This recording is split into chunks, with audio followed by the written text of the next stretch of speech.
सिर्फ अमीरों के लिए है। 4, 6, 10 पूंजीपतियों को लाभ पहुंचाने के लिए सरकार काम कर रही है। बाकी आम गरीबों, किसानों, मजदूरों, बेरोजगारों के लिए झुंझुना है।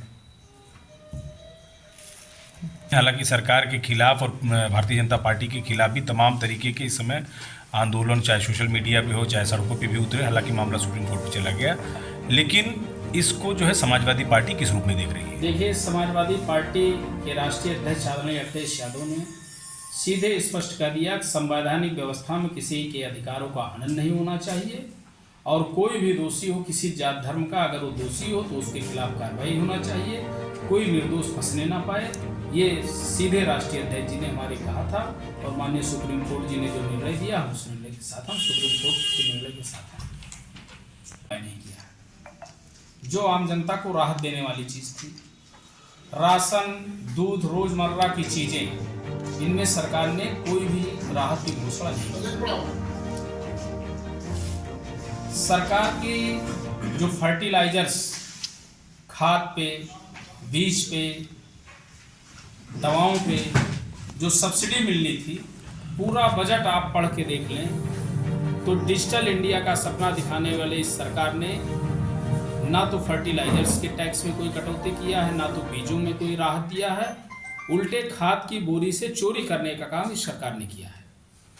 दूसरी चीज़, सरकार के स्कूलों में जो बजट का एक बड़ा हिस्सा होता है भवन और डिजिटल लैब का, शिक्षा और शिक्षकों की भर्ती के फंड पर सरकार ने नई बजट में ना तो भवन पे कोई व्यवस्था दिया है, ना तो डिजिटल लैब पर कोई व्यवस्था दिया है, ना तो सामान्य शिक्षा और शिक्षकों की भर्ती के लिए कोई अलग से बजट इस सरकार ने नहीं दिया है। प्राइवेट स्कूलों में सरकार बार बार ये बात करती थी कि उसके लिए हम कोई बिल लाएंगे, इनकी फीसों पर नियंत्रण करने का बिल लाएंगे, नियम बनाएंगे, इस चीज़ को बार बार सरकार कहती है।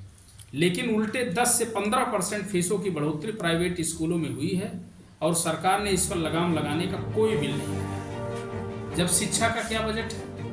इस सरकार ने शिक्षा का कोई बजट ही नहीं है, तो प्राइवेट स्कूल में पढ़ना गरीबों की मजबूरी होती है। को लेकर के आज गिरीश यादव जो प्रभारी मंत्री, उन्होंने पीसी की है और उन्होंने अखिलेश यादव के जो भी बयान आए हैं बजट को लेकर के, उसको उन्होंने कहा है कि ये सिर्फ ये उनकी नासमझी है और वो बजट को समझ नहीं पा रहे हैं। इसके अलावा जो बजट है वो प्रदेश के लिए और देश के विकास के लिए है।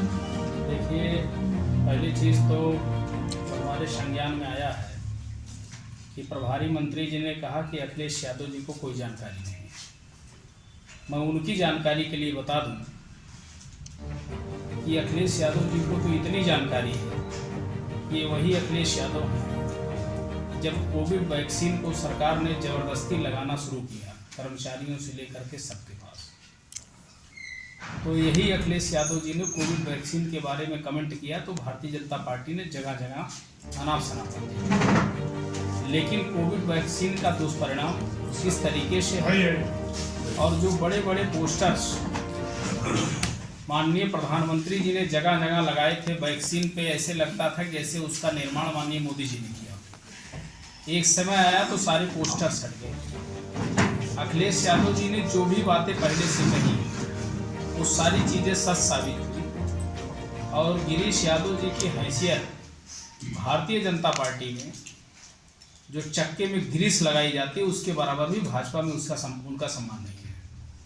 इसलिए इनको खुद जानकारी नहीं, ये लोग सत्ता जाती हुई दिखाई दे रहे हैं कि मानसिक रूप से विक्षिप्त हो, इसलिए अनाप शनाप। रही बात बजट की, तो बजट में किसानों के लिए सीधी आमदनी बढ़ाने का सरकार ने कोई भी फैसला नहीं लिया है। कानून की कोई गारंटी है, एमएसपी की कोई गारंटी सरकार ने नए बजट में दिया, या जो भी योजनाएं थी उनका नाम बदल करके कोई भी नया पैकेट देने का काम सरकार ने नहीं किया। महंगाई जिस तरीके से रसोई गैस, पेट्रोल और डीजल, क्या इनके टैक्स में कोई कटौती सरकार ने किया? ये चीज़ें लगातार महंगी थी, जबकि अंतर्राष्ट्रीय मार्केट में कच्चे तेल की कीमतें कम थी। उसके बाद भी सरकार ने डीजल, पेट्रोल और रसोई गैस की टैक्सों में कोई कटौती नहीं किया। महंगाई ज्यों की त्यों बल्कि और बढ़ रही है। केंद्र सरकार ने लाइफ स्टाइल जो खर्चे हैं उसमें फाइनेंस